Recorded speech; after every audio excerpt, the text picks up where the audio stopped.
রান্নাবাটিতে সকল দর্শক বন্ধুদের স্বাগত জানিয়ে শুরু করছি আজকের রেসিপি দই দিয়ে আলু ভেন্ডি।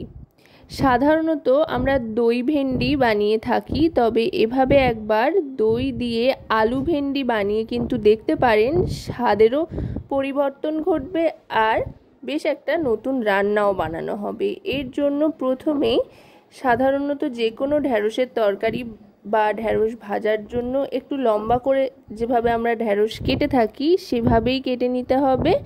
একদম ঘরোয়া পদ্ধতিতে, ঘরোয়া উপকরণে চটজলদি এই গরমে বানিয়ে ফেলুন এই রেসিপিটা, খুব কম সময়ে তৈরি হয়ে যাবে। দেখুন ঢ্যাঁড়সটা কিন্তু ভাজা হয়ে গিয়েছে কথায় কথায়। এবার ঢ্যাঁড়সটা তুলে নিচ্ছি। ঢ্যাঁড়সটা কিন্তু অবশ্যই ভালো করে ভেজে নিতে হবে। একেবারে সম্পূর্ণ ভালো করে ভেজে নেওয়ার পর কড়াইয়ের থেকে তুলে নিয়ে আরও খানিকটা সাদা তেল কড়াইতে অ্যাড করে নেব। অ্যাড করে নিয়ে এবার এতে দিয়ে দেব ফোড়ন হিসেবে হিং। দই আর হিং এই দুটো একবার একসাথে ব্যবহার করে দেখবেন দারুণ লাগছে। আর তার সাথে সাদা জিরেও নিয়ে নিয়েছি এখানে।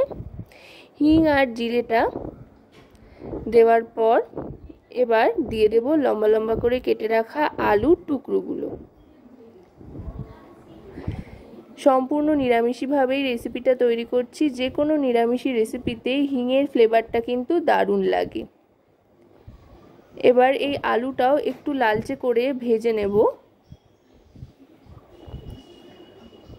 গ্যাসের ফ্লেমটা মিডিয়াম টু লোতে রেখে আলুটাকে ভাজতে থাকতে হবে।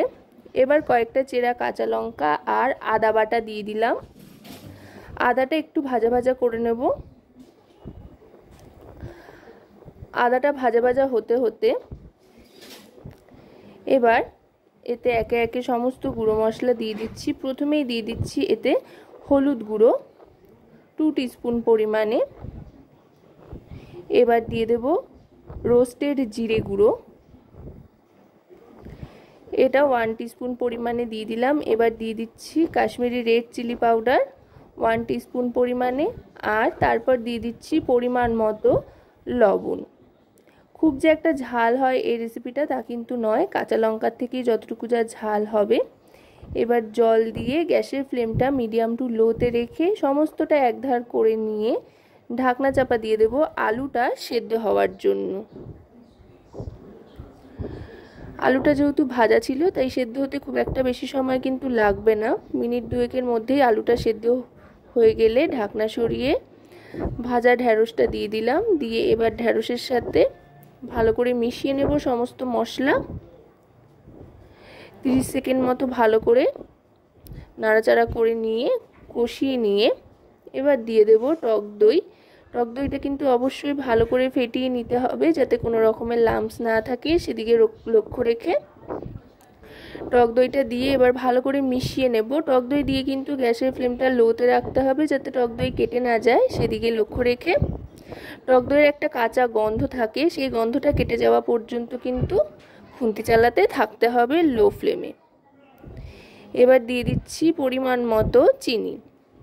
যেহেতু টক দই দিয়েছি তাই চিনি অল্প একটু দিয়ে দিলাম, এতে করে দারুণ সুন্দর একটা ফ্লেভার আসবে। এবার সামান্য একটু জল দিয়ে দিচ্ছি। খুব একটা বেশি গ্রেভি হবে না, কারণ ভাতের পাশাপাশি রুটি, লুচি, পরোটার সাথেও কিন্তু এই রেসিপিটা আপনারা চাইলে সার্ভ করতে পারেন, বেশ ভালো লাগে খেতে। এবার সার্ভ করে দেব। আশা করব রেসিপিটি আপনাদের ভালো লাগবে। ভালো লাগলে অবশ্যই রান্নাবাটি চ্যানেলটিকে সাবস্ক্রাইব করে লাইক, শেয়ার, কমেন্টের মাধ্যমে আমাদের পাশে থাকবেন আর পাশে থাকা বেল আইকনটি অন করে দেবেন সবার আগে সমস্ত রকম রান্নার নোটিফিকেশান পাওয়ার জন্য। আপনাদের একটা লাইক, শেয়ার, সাবস্ক্রাইব কিন্তু আমাদের অনেক অনেক উৎসাহিত করে নতুন নতুন ভিডিও তৈরির জন্য। তাই লাইক, শেয়ার, কমেন্ট করে রান্নাবাটির সাথে থাকুন।